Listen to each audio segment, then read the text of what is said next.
আল্লাহ ওয়াদা করেছেন যে দুনিয়া চায় আমি তাকে দুনিয়া দিয়ে দিব, দেরি না বরং দ্রুত দিব। পরিণাম ফলে জাহান্নাম। দেখবে দুনিয়া দুনিয়া বহু কিছু, কিন্তু চোখ বন্ধ হয়ে গেলে কিছুই থাকবে না, বরং তার আপন যারা তারাই তার শত্রুতে পরিণত হয়ে যাবে। দুনিয়া লোভী মানুষগুলো আমার আল্লাহর বিরুদ্ধাচরণ করে, আল্লাহর হুকুমের বাইরে চলে, পরিণাম ফল বড় খারাপ।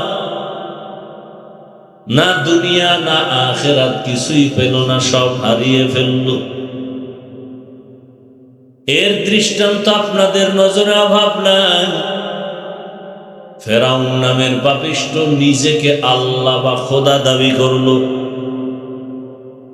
পরিণাম ফলে আজ পর্যন্ত ফেরাউনের লাশ পড়ে আছে, মাটিও নেয় না, মশা মাছিও খায় না। অথচ তার টাকা পয়সা বাড়ি গাড়ির অভাব ছিল না, কিন্তু শান্তির অভাব ছিল, সম্মানের অভাব ছিল। বাড়ি আছে, টাকা আছে, পয়সা আছে, গাড়ি আছে, সব আছে, শান্তি নাই, সম্মান নাই। যেই মানুষ আজ সেলিউট দেয়, একদিন কপালের জোরে হ্যান্ডকাপ লাগায় দিবে। কোটি টাকার মালিক দেখো, অভাব হয় না দূর, গরিবে ঘুমায় আরাম করে, মনটা বাহাদুর। ফেরাউনের লাশটা দেখো মিশর জাদু ঘরে, খায় না মাটি, পোকা মাছি সবাই ঘৃণা করে। হৃদয়ে থাকিবে যার নম্রতা সাদা, রহমত আসিবে সেথা প্রভুর ওয়াদা। বড়র বাড়াই থাকলে দিলে রহমত আসবে না, নিজেকে নিজে ছোট মনে করিও সদা। উঁচু জমিন থেকে পানি নিচু জমিনে যায়, তেমনি খোদার রহমত সে নম্রতার হৃদয়। ভোগবিলাসের বাড়ি গাড়ি পরে রবে সব, থাকতে সময় স্মরণ করো আল্লাহ আমার রব। ওই টাকা পেয়ে লাভ কি, যেই টাকার কোনো চেক বই নাই। ওই বিল্ডিং এর বাহাদুরি করে লাভ কি, যে বিল্ডিং হারাম টাকায় উঠছে, বিল্ডিং তো আমার টাকার না। আল্লাহর রসুল বলেন, আল্লাহকে বেজার করা যাবে না, দুনিয়ার সকলকেই বেজার করো। কোন মানুষ আল্লাহকে বেজার করে চলে? যারা দুনিয়া চায়, আখিরাত চায় না। কার হুকুমকে বেশি প্রাধান্য দেয়? বলে আল্লাহর হুকুমের চেয়ে বেশি হুকুমকে প্রাধান্য দেয় মা বাবা, পীরের নেতার। পর্দা করলে আমার আল্লাহ খুশি, আত্মীয় স্বজন হবে বেজার। বহু আসে কেমন আছে যে আত্মীয়র মন রক্ষায় পর্দা ছেড়ে দিয়েছে, আল্লাহকে বেজার করেই চলছে। আল্লাহ তাআলার রাসূল বলেন, সাবধান, আমার আল্লাহকে বেজার করবা না। দুনিয়ার সবাই বেজার হলেও কোনো দুঃখ নাই, কারণ ওই দুনিয়াওয়ালা নিজের খবর রাখতে পারে না, নিজের পেরেশানি, নিজের শান্তি, ঘর সন্তানের মন রক্ষা করতে পারে না, তাদের পেরেশানি সামাল দিতে পারে না। আমাকে নিয়ে ভাববে কখন আর পেছনে লাগবে কখন। আর আমার সাথে যদি আমার আল্লাহ থাকে, দুনিয়ার কেউ না থাকলেও আমি হব মুকুটহীন সম্রাট। ও যুবকেরা, তোমার জাতি ভাইকে 2-3 সপ্তাহের মধ্যে ভুলে গেছো। যেই তোমার জাতি ভাই গোটা দুনিয়াটাকে জাগরণ করে গেল আর বলে গেল, টাকা দিয়া গরু ছাগল কিনা যায়, আমি হাতিকে টাকায় কিনা যায় না।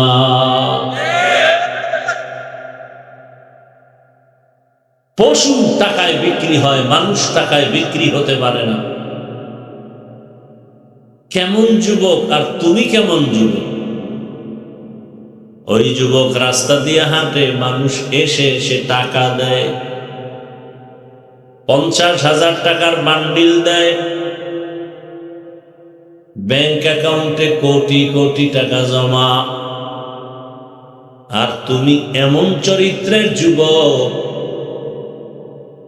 মায়ের পকেটের মানি ব্যাগের টাকা চুরি করো, বাবার টাকা চুরি করো। কেন? বলে মোবাইলে এমবি ভরবা, সারা রাত আকাম করে সময় কাটাবা। দরওয়াজা জানালা বন্ধ করে ঘরের ভেতরে সারা রাত। হে যুবক, জেনা করে করে রাত কাটাও সারা রাত। চোখের জেনা, জবানের জেনা, অন্তরের জেনা। ফজরের আজান কখন হলো খবর নাই, রাত 2টা 3টা কখন হলো খবর নাই। আজকে যেই যুবকের চেহারাটা উজ্জ্বল থাকবে, ওই যুবকের চেহারা কালো, কোনো আকর্ষণ নাই, কোনো নূর নাই। কারণ রাইসুল মুফাসসিরিন আব্দুল্লাহ ইবনে আব্বাস রাদিয়াল্লাহু আনহু বলেন, যারা প্রচন্ড বেগে গুনাহ করবে তাদের চেহারা নষ্ট হবে, চেহারায় কোনো নূর থাকবে না। 40 বছর পর্যন্ত চেহারা থাকবে উজ্জ্বল, দেখলেই লাগবে মায়া। কোনো ক্রিম লাগাতে হবে না, কোনো মেডিসিন লাগাতে হবে না, অটোই চেহারা থাকবে উজ্জ্বল। আজকে তোমার চেহারার মধ্যে আলো নাই কেন? আকর্ষণ নাই কেন? তাকাইলে মায়া হয় না কেন? সারা রাত গুনাহ করে কাটাইছো, তার ফলাফল। কে বলবে এই কথাগুলো? বলার মানুষ নাই, শোনার মানুষ নেই, বিরোধিতা করার মতো মানুষের অভাব নেই।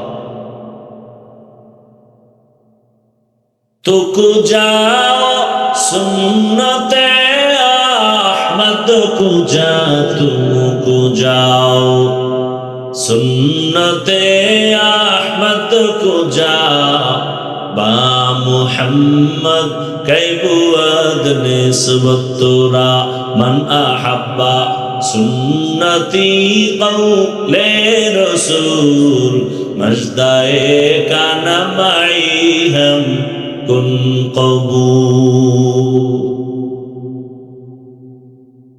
এখন কথা হলো, আল্লাহকে বেজার কেন করব না? দুনিয়াওয়ালাদের বেজার করব কেন? এর একমাত্র কারণ, দুনিয়ার সবাই হলো স্বার্থপর, আর আমার আল্লাহ হলেন কোনো স্বার্থ নাই, অতি আপন, অতি দয়াময়। আমার আল্লাহর মতো নিঃস্বার্থ আমার আপনার কেউ নাই। দুনিয়াতে সব স্বার্থপর। হিসাব করে বের করছিলাম, 2 জন আছে ওর স্বার্থ বোধহয় নাই। সোনার বাংলায় তাকায় দেখলাম এরাও স্বার্থপর। একজন হলেন মা, আর একজন হলেন বাবা। বাংলাদেশে তাকায় দেখলাম মা বাবা স্বার্থের টানে সন্তানকে জবাই করে দেয়। এই ঘটনা কি ঘটে নাই? কথা বলেন না কেন? লজ্জায় বলতে মনে চায় না, বুঝাবার জন্য বলি। কত বড় নির্লজ্জ বাবা হইয়া তার মেয়েকে হোটেলে নিয়ে বলে, আজকের রাতের জন্য তুমি আমার মেয়ে না, স্ত্রীর সমান হয়ে থাকবে। কথাগুলো বলতে লজ্জা লাগে, কিন্তু না বলিয়াও পারি না রে বাবা। দেশের এই হালাত কেন? এত দুরবস্থা কেন? বলার মানুষ নাই, শোনার মানুষ নাই, বিরোধিতা করার মানুষের অভাব নাই। জুলাই স্বাধীন করলা, তারপরেও কেন বাবার সামনে মেয়েকে উলঙ্গ করে ধর্ষণ করা হলো? স্ত্রীকে স্বামীর সামনে উলঙ্গ করে ধর্ষণ করা হলো। এগুলো বলার মানুষ নাই, শোনার মানুষ নাই, কেউ বললে বিরোধিতা করার মানুষের অভাব নাই। আল্লাহর জাতের কসম, যতদিন পর্যন্ত এই জমিনে আল্লাহর দ্বীন আর কোরআন আর ইসলাম কায়েম হবে না, ততদিন পর্যন্ত দেশ শান্ত হবে না, জনগণ শান্তি পাবে না। আল্লাহর কসম করে বলছি, ওয়াল্লাহি আমার এই কথা বিশ্বাস করলে গুনাহ হবে। ইসলাম যতদিন আসবে না ততদিন এর জমিনও ঠান্ডা হবে না, জাতীয় শান্তি পাবে না। এ কথাকে সন্দেহ করলেও গুনাহ হবে। কেউ পারে নাই, সম্ভব না। তার একটা নতুন নমুনা আমি দেই, অনেকেরই সব জায়গায় বলি, হয়তো শুনেও থাকেন, আবারও বলছি।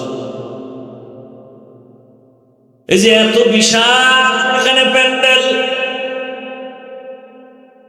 হাজার মানুষ এখানে আসছেন, যে যেখানে জায়গা পেয়েছেন বসছেন, কেউ দাঁড়ায় আছেন। এই খেয়াল করে শুনেন, ভালো না লাগলে বলেন স্যার, আমি জোর করে বয়ান শুনাতে আসিনি। আপনি যদি না শুনেন, আমার ঠেকাও নাই যে আপনাকে শুনাতে হবে। আর রিজিকের মালিক আল্লাহ, এটা আমি 100 না ওভার 100 অন্তর নিয়ে চলি।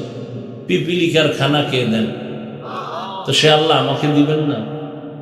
গর্তের কি বলে প্রাণীর খানা, জঙ্গলের প্রাণীর খানা, নদীর মধ্যে হাজারো ধরনের মাছের খানা কে দেন? ওরা দামি না আমরা দামি? তা আল্লাহ ওদের দিলে আমাকে দিবেন না? এত টেনশন কেন? বেঈমানের পা চাটতে হবে কেন? নাস্তিকের সামনে মাথা নত করতে হবে কেন? ওই যে টাকা খাইছে ভোটের আগের রাতে। এজন্য যেই পুরুষ নামের কলঙ্ক শ্বশুর বাড়ির থেকে যৌতুক খায়, ওই কাপুরুষটাই বউয়ের কাছে গোলাম হয়ে থাকে। বাস্তব নাকি বানায় বললাম? ওই কাপুরুষটাই বউয়ের সামনে বিলাইয়ের মতো থাকে, বিড়ালের মতো মাথা মতো করে থাকে। বউ যা কয় তাই। বউ যদি বলে এখন সূর্য পশ্চিমে গেছে, ব্যবহার ঠিক আছে না নেই? কিছু নিমক হারাম আছে, এরা দিন ইসলামের কথা শুনলেই শরীরে আগুন লাগে। আলেম ওলামার প্রশংসা শুনতেই চায় না, কারণ চরিত্র চরম খারাপ করে ফেলছে। চরিত্র চূড়ান্ত খারাপ, চরিত্রহীন হয়ে গেছে।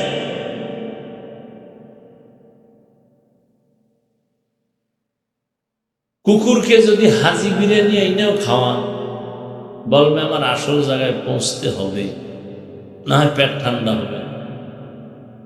এই কিছু মানুষ দুনিয়াতে, এরা কুকুরের থেকেও তাদের চরিত্র খারাপ। এজন্য বয়ান শুনবে শুনবে ঠিক, কিন্তু ফট করে বিড়িটা ধরায় বাড়িতে যাবে।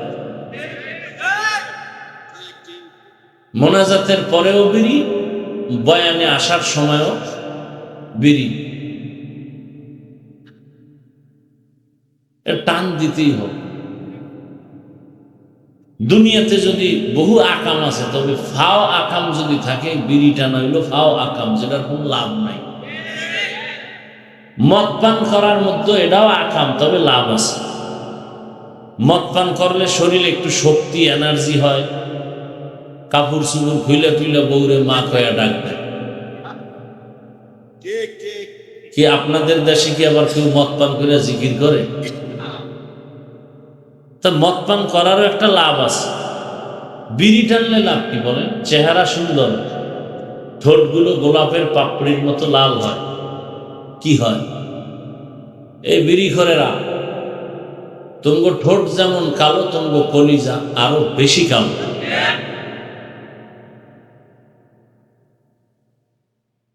আল্লাহ হেদায়েত দান করুন। ইসলাম ছাড়া এদেশে শান্তি, কিন্তু বিড়িখোরদের প্রেশানি বেড়ে গেছে। ইসলাম আসলাম, ও বিড়ি খাওয়ার উপায় কি? জগৎ বিখ্যাত একজন ওলিয়ে কামেল শেখুল হাদিস, আলেমদের আলেম, জগৎ বিখ্যাত শাহ আতাউল্লাহ বুখারী রহমতুল্লাহ, বয়ান করতেছেন জান্নাতের মা তাশতাহি আনফুসুকুম, এমন এক জান্নাত আল্লাহ দিবেন, যেই জান্নাতে গিয়া তুমি যা চাইবা তাই পাইবা, কল্পনার সাথে হাজির। 1 টাকা বিড়ি ভাঙনি, যেমন প্রশ্ন, হুজুরেরও প্রশ্নের জবাব তেমন। বিড়ি যদিও পাও, আগুন লাগবে নি? কাহা আগুন আনতে গেলে জাহান্নামে যেতে হবে, আর জাহান্নামে গেলে টের পাবি কত ধানে কত চাল। এই যে এখানে প্যান্ডেলে বসছেন আপনারা, বিড়ি পান করনেওয়ালা আসে কি একজন নাই? বলেন তো, এতক্ষণ যে বয়ান চলছে কয়টা বিড়ি টানছেন? টানছে কেন? স্টেজ থেকে ঘোষণা হয়েছে বিড়ি টান দিলেই ফিডা, টানে না কেন? কেউ নিষেধও করে না, এরপরও টানে না কেন? বুঝেন কিছু? কেন টানে না? সে পরিবেশ এখানে নাই। ইসলাম আসলে গোটা দেশের পরিবেশ এরকম সুন্দর হবে। মদ পান করনেওয়ালা বলবে না এই পরিবেশে মদ পান করা যাবে না, বিড়িখোরেরা বলবে এই পরিবেশে বিড়ি পান করা যাবে। এই জন্য যারা একেবারে কট্টর দুনিয়ার লোভী, ও মাইয়া বলা কিচ্ছু চিনে না, ও দুনিয়ায় পাইছে, ও ইসলাম চায় না। এ চোর ডাকাত দুর্নীতিবাজ ছাড়া আর কেউ ইসলামের বিরুদ্ধে কথা বলে না। কারণ ইসলাম আসলে চোরের ক্ষতি, ডাকাতের ক্ষতি, জালেমের ক্ষতি, দুর্নীতিবাজের ক্ষতি। এজন্য সব দুর্নীতিবাজ চায় ইসলাম না আসুক। এমনি চাপাবাজি করবে যে ইসলাম শান্তির ধর্ম, এই চাপাবাজিটুকু করে, কিন্তু ইসলাম আসুক দেশে এটা চায় না।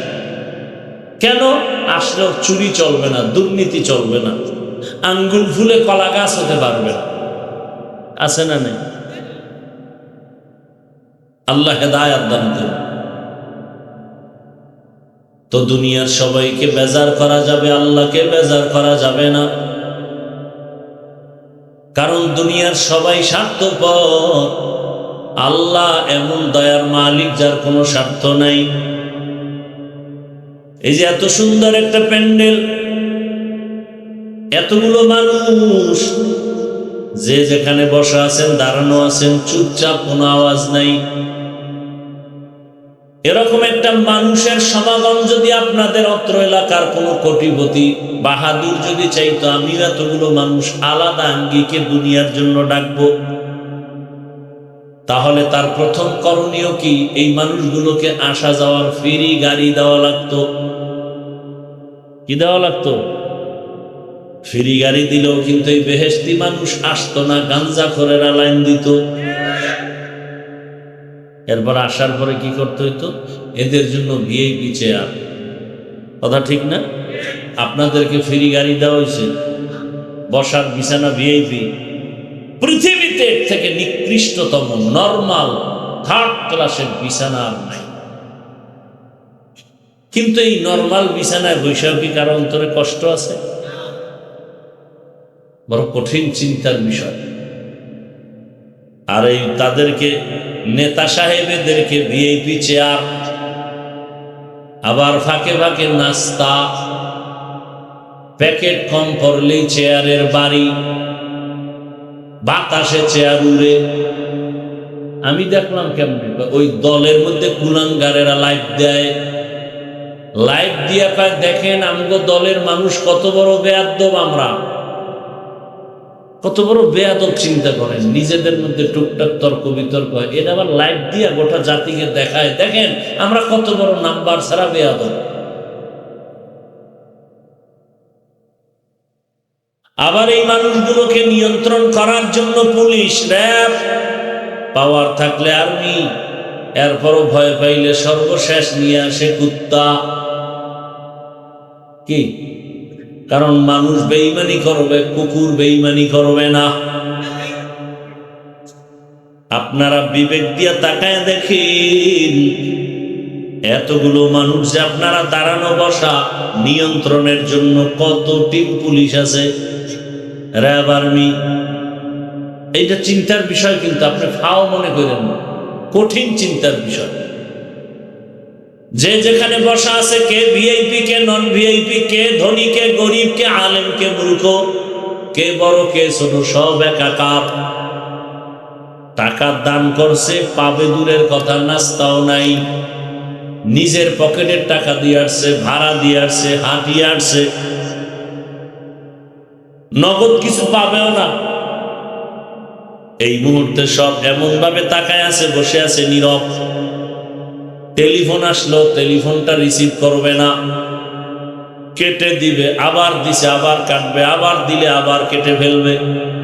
বারবার টেলিফোন করলেই তো একবার রিসিভ করে মাথা নত করে বলবে, এই মিয়া এতবার কেটে দেই তারপরও রিং দাও কেন? আর সে টেলিফোন করনেওয়ালা যদি ঘরের ম্যাডামই হইয়া পড়ে, তাহলে আজকে রাতে উপায় নাই। চিন্তার বিষয়, এতগুলো মানুষ নিয়ন্ত্রণ করে না কোনো পুলিশ, চুপচাপ দাঁড়ানো এভাবে নিজ নিজ দায়িত্বে, এটা কেমনে সম্ভব? না টাকার লোভ, না খানার লোভ, না কিচ্ছু দেওয়া হবে, বরং টাকা রেখে দেওয়া হলো। এইভাবে সব ময়দানের মানুষগুলো কিভাবে নিয়ন্ত্রণ হয়ে গেল? এটা কেমন করে সম্ভব? ও জাতি ভালো করে জানো, ইসলাম মানলেই সম্ভব। এর নাম ইসলাম। এর নাম কি? আল্লাহর কসম একবার, আল্লাহর কসম দুইবার, আল্লাহর কসম তিনবার, ওয়াল্লাহি বিল্লাহি তাল্লাহি, ইসলাম যতদিন কায়েম হবে না ততদিন পর্যন্ত জাতি শান্তি পাবে না এবং এই দেশও শান্ত হবে না। কসম আল্লাহর। মানেন আর না মানেন সেটা আপনার বিষয়, আমার বলার দায়িত্ব বলে গেল। আমি পীরের বিরুদ্ধে বললেও মানি, নেতার বিরুদ্ধে বলো মেনে নিব, আমারে গালি দাও মানব। ইসলাম, কোরআন, রসুল, হাদিস, আল্লাহর বিষয়ে কোনো ছাড় নেই। সেখানে জীবনের শেষ রক্ত দিয়ে হলো ওই জালেমের সাথে যুদ্ধ হবে, যুদ্ধ।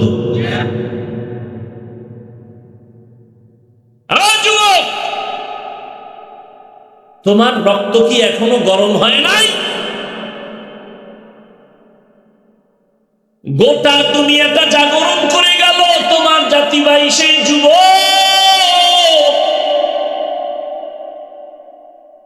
তুমি কি এখনো কাপুরুষের মতো চুপ হয়ে বসে থাকবা? কেমন যুবক? গোটা দুনিয়ার মানুষের জানায় দিল, পশু টাকায় বিক্রি হয়, হাতি টাকায় বিক্রি হয় না।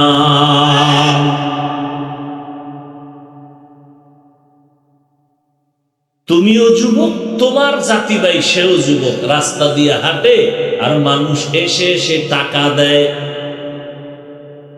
কি যুবকরা দেখো নাই? ব্যাংক অ্যাকাউন্টে টাকার অভাব নাই। যুবকরা সত্য কথা বলো, ওই ছেলেটা কি কোনোদিন লাইভে এসে বলছিল আমারে টাকা দাও? সত্য কথা বলো, বলছে? অথচ মানুষ 50,000 টাকার বান্ডিল রাস্তা দিয়ে হাঁটে এসে দিয়ে যায়। ওর পাওয়ার কি ছিল? এমপি। হ্যাঁ, ওর পাওয়ার কি? ও খুব পাওয়ার, ক্ষমতাওয়ালা। আর তুমি কেমন যুবক? তুমি সারা রাত মোবাইলে গুনাহ করার জন্য এমবি লাগবে, মায়ের মানি ব্যাগ কাটতেছো, চুরি করো টাকা, বাবার টাকা চুরি করো। তুমি কোন চরিত্রের যুবক? ওই ছেলেটাকে মানুষ কলিজা কেটে খাওয়াতে চায়। বাংলাদেশের মানচিত্র যতদিন পর্যন্ত থাকবে ততদিন পর্যন্ত ইতিহাস থাকবে। গোটা দুনিয়াটা জাগরণ তৈরি করে গেল। আর তুমি যুবক কি এত দুর্বল? তোমার মধ্যেও তো সেই প্রতিভা আছে, সেই মেধা আছে। তুমি নতুন করে আবার দাঁড়ায় যাও, সুন্দর চরিত্র নিয়ে দাঁড়াও আর হুঙ্কার দাও, জীবনে জন্ম নিছি একবার, মৃত্যু হবে একবার, কোন বেঈমান আর নাস্তিকের সামনে মাথা নত করব না। ও যুবক, হাতে হাত লাগায়া জীবনটাকে সুন্দরভাবে সাজাও। মাত্র 8 থেকে 10টা বছর মোবাইলটাকে পানির মধ্যে ফেলে দাও, ভালো করে লেখাপড়া করে সুন্দর চরিত্র নিয়ে আবার দাঁড়াও। ডাক্তার হও, ইঞ্জিনিয়ার হও, ওসি ডিসিএসপি হও। গোটা দুনিয়ার টাকাওয়ালা তোমার কদমে মাথা নত করতে বাধ্য হবে। তুমি টাকা খুঁজো কেন? গোটা দুনিয়ার টাকাওয়ালারা তোমাকে খুঁজবে। মিথ্যা বলছি? ডাক্তার জাকির নায়েকরে কে না চিনে, কে না জানে? সারা দুনিয়াতে এত মহাব্বতের মানুষ টাকার বাহাদুরিতে না, ক্ষমতার বাহাদুরিতে না, একমাত্র সুন্দর আদর্শ আর সুন্দর চরিত্র। হোমিওপ্যাথিক ডাক্তার, গোটা দুনিয়া পাগল টাকার গরমে। সুন্দর চরিত্র, নৈতিক আদর্শ। তুমি যদি সিলেটের সব থেকে বড় ধনী হও আর অক্সফোর্ড বিশ্ববিদ্যালয়ের থেকে যদি তুমি 50টা ডিগ্রি নাও আর চরিত্র যদি খারাপ হয়, জুতার বাড়ি ছাড়া তোমার কপালে কিচ্ছু নেই। তুমি সিলেটের 1 নাম্বার কেন, সিলেটে ঢুকতেই পারবা না। গুল্লি মারো তোমার টাকা পয়সা, চরিত্র এত দামি এক সম্পদ। আর একটা গরিব রিক্সা ড্রাইভারের ফ্যামিলি থেকে উঠে আসো, চরিত্র ঠিক থেকে ডাক্তার হও, গোটা দুনিয়ার মানুষ মাথায় নিয়ে সম্মান করে। তোমার টাকা দেখবে না, দেখবে চরিত্র। তোমার টাকা দেখবে না, বরং তোমার সাপোর্ট দিবে। কত কোটি টাকা চাও, আমরা দিব। নতুন করে জানো, মোবাইলে আকাম সাকাম কম তো করো না, এবার মোবাইলটা আগুন দিয়ে পুড়িয়ে ফেলো। যে না, 5-7টা বছর একটু কষ্ট করে লেখাপড়া করি, চরিত্রটা ঠিক রাখি, দেখবা এই দুনিয়ার নেতৃত্ব তোমার হাতের মুঠোয় চলে আসবে। তুমি ভয় পাও কাকে?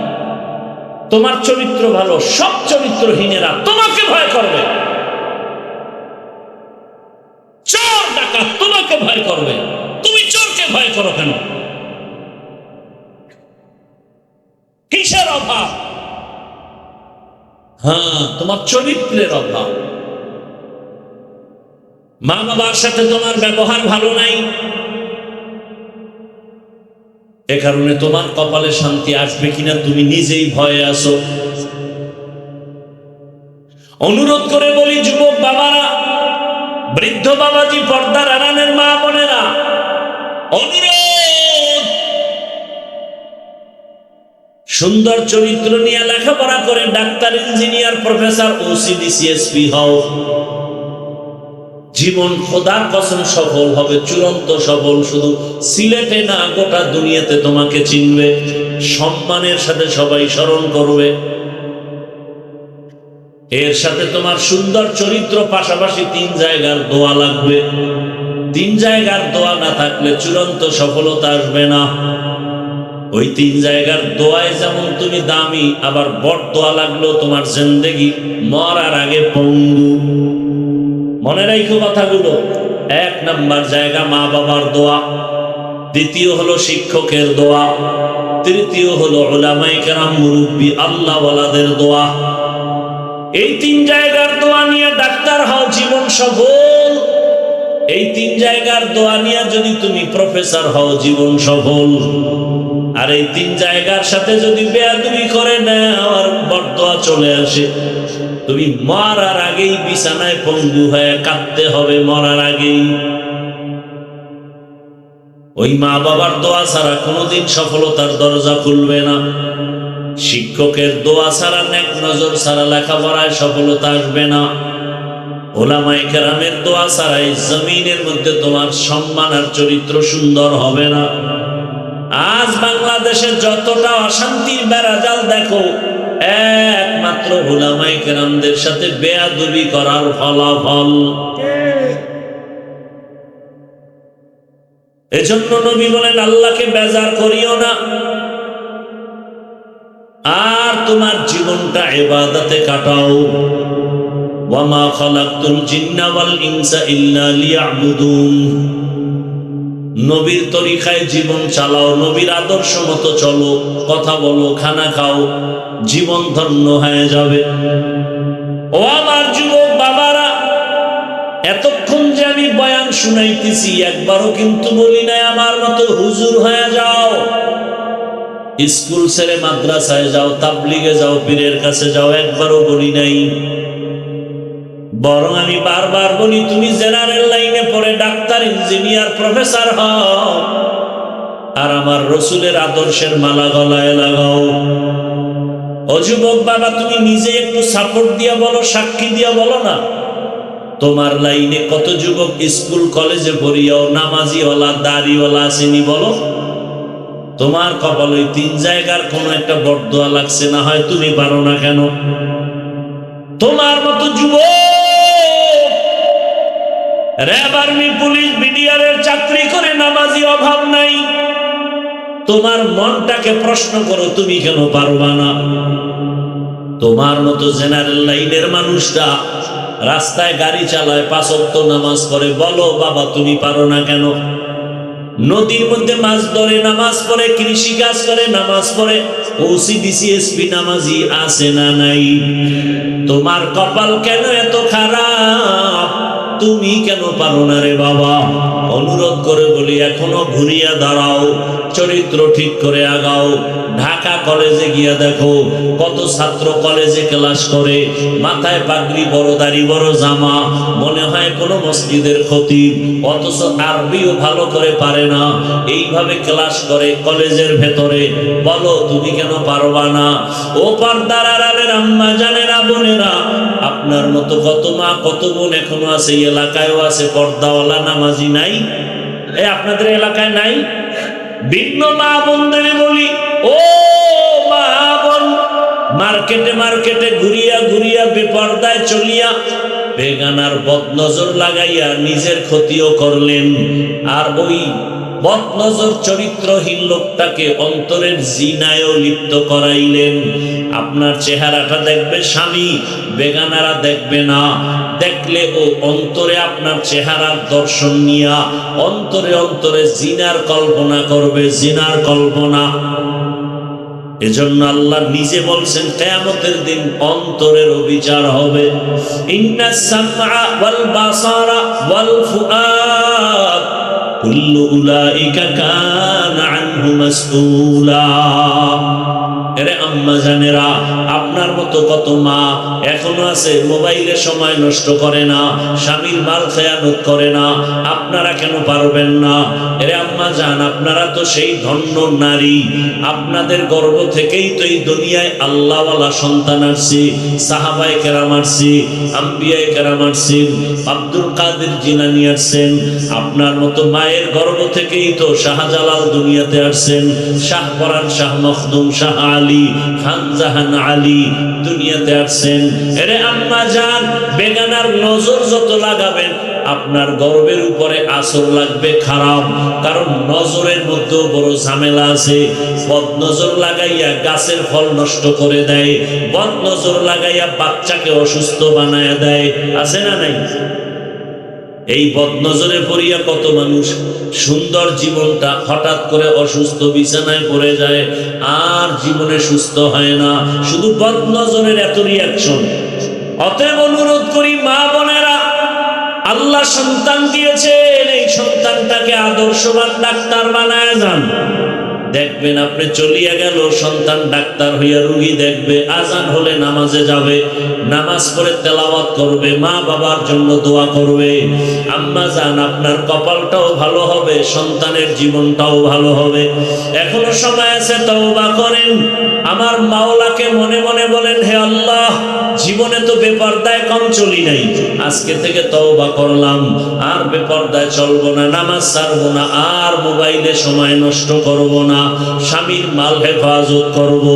ও যুবক বাবা, তওবা করো, মনে মনে আল্লাহকে বলো, হে আল্লাহ, আমার মতো যুবক জেনারেল লাইনে থাকিয়া স্কুলে পড়ে, কলেজে পড়ে, নামাজ পড়ে, আমি কেন পারবো না? ও আল্লাহ, তুমি আমাকে মাফ করে দাও। জীবনে তো দাড়ি কম কাটলাম না, নামাজ কম ছাড়লাম না, উল্টা পাল্টা পথে গুনাহ তো কম করলাম না, আজকে থেকে তওবা করে ফেললাম, আর দাড়ি কাটবো না, নামাজ ছাড়বো না, বেপরদায় চলবো না। মা বাবার দোয়া নিয়া, শিক্ষকের দোয়া নিয়া, উলামায়ে কেরামের পরামর্শ নিয়া নবীজির আদর্শ মতো জীবনটা চালাবো। তওবা করার যদি নিয়ত হয়, মুনাফিক মুনাফিকি যদি অন্তরে না থাকে, খাঁটি তওবার নিয়তে দুটো হাত আল্লাহকে দেখায় দেই। আয় আল্লাহ, হাতগুলো কবুল করে নেন, তওবা কবুল করে নেন, তওবার উপরে মজবুত হইয়া চলার মতো তৌফিক দান করেন, আমিন। আলহামদুলিল্লাহি রাব্বিল আলামিন, ওয়াসসালাতু ওয়াসসালামু আলা সাইয়্যিদিল আমবিয়া ওয়াল মুরসালিন ওয়া আলা আলিহি ওয়া আসহাবিহি আজমাইন। ইয়া আরহামার রাহিমিন, ইয়া আরহামার রাহিমিন, ইয়া আরহামার রাহিমিন। রব্বিরহামহুমা কামা রব্বায়ানি সগীরা। আল্লাহুম্মা ইন্নাকা আফুউন কারীম তুহিব্বুল আফওয়া ফা'ফু আন্না। اللهم إنا نسألك رضاك والجنة ونعوذ بك من سخطك والنار. اللهم إنا نعوذ بك من البرص والجنون والجذام وسيء الأسقام. ودير মালিক, আমরা গুনার বোঝা নিয়ে হাত উঠায় ফেলছি, আমরা তওবার নিয়ত করেছি আর গুনাহ করব না। দয়া করে আমাদের জীবনের সব গুনাহ মাফ করে দেন। ওলামায়ে কেরাম, মা বোন, যুবক, ছাত্র, বৃদ্ধ বাবাজি, হাজী সাহেব, ব্যবসায়ী, চাকরিজীবী, আয় আল্লাহ, যে যেখানে হাত তুলেছেন সবাইকে মাফ করে দেন।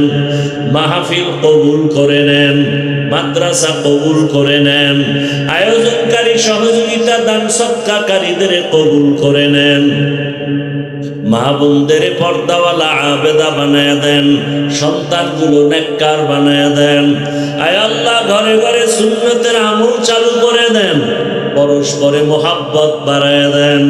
আয় আল্লাহ, সারা দুনিয়াবাসীকে মাফ করে দেন, প্রবাসীদের জীবনকে শান্তির জীবন বানায় দেন, রুজি রোজগারে, ব্যবসা চাকরিতে হালাল ভাবে বরকত দান করেন, বাংলাদেশ শান্তির দেশ বানায় দেন, ইসলামের জন্য কবুল করে নেন। আয় আল্লাহ, বাতিলের মোকাবেলায় বিজয় দান করেন, উলামা মাশায়েখদের এক বানায় দেন, বাতিলকে বাতিলের দ্বারা দমন করে দেন, বাতিলকে বাতিলের দ্বারা দমন করে দেন, সুন্নাত ওয়ালা ইজ্জতের জীবন দান করেন। আয় আল্লাহ, নবীজির রওজা মুবারক বাইতুল্লাহ জিয়ারতের জন্য কবুল করে নেন। আয় আল্লাহ, আমরা যারা হাত তুলেছি জানি না ময়দানে কারায়াতি আর বাবা দেখবে না, বাবা বলে ডাকও দিতে পারবে না, কে জানো মা হারা অসহায়। আয় আল্লাহ, যারা আত্মীয় স্বজন কবরে জান্নাতের ফয়সালা করে দেন, যারা বেঁচে আছেন হায়াত বাড়ায় দেন, অসুস্থ যারা সুস্থতার নিয়ামত বাড়ায় দেন। আয় আল্লাহ, জাহেরি বাতিনি দুশমনের মোকাবেলায় বিজয় দান করেন, ইজ্জতের জীবন দান করেন। আয় আল্লাহ, বরকতের রিজিক দান করেন। আয় আল্লাহ, জাহিরি বাতিনি দুশমনের মোকাবেলায় বিজয় দান করেন। আয় আল্লাহ, ইলম ও হিলম ও হিকমত আমলে বরকত বাড়ায় দেন, চলার পথে হেফাজত করেন। নবীজির মুহাব্বতে আমাদের দোয়া কবুল করে নেন। নবীজির রওজা